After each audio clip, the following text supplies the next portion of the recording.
तिथे आणि नेत्यांचा जो विषय राहिला तर आता जसं आम्ही पक्ष आहे, सगळे पक्षाचे एकमेकांशी संबंध असतात, त्याचा अर्थ असा नाही होत की त्यांना सपोर्ट जातोय.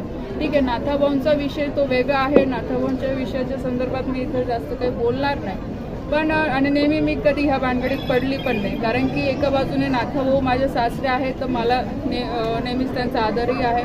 दुसरीकडे गिरीश काका आहे, आज ते माझे वडिलांसारखे आहे, मला मुलगी मानतात आणि आमच्या पक्षाचे ते नेते आहेत, तर ते पण मला तेवढेच जवळचे आहे.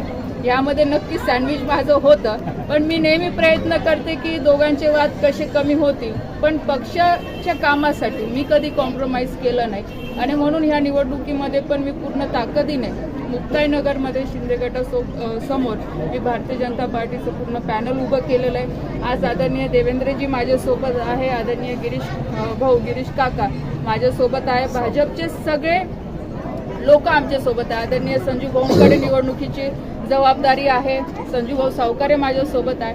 म्हणजे भाजपचे सगळे आमचे पदाधिकारी माझ्यासोबत आहे आणि मुक्ताईनगरमध्ये आम्ही ताकदीने लढू.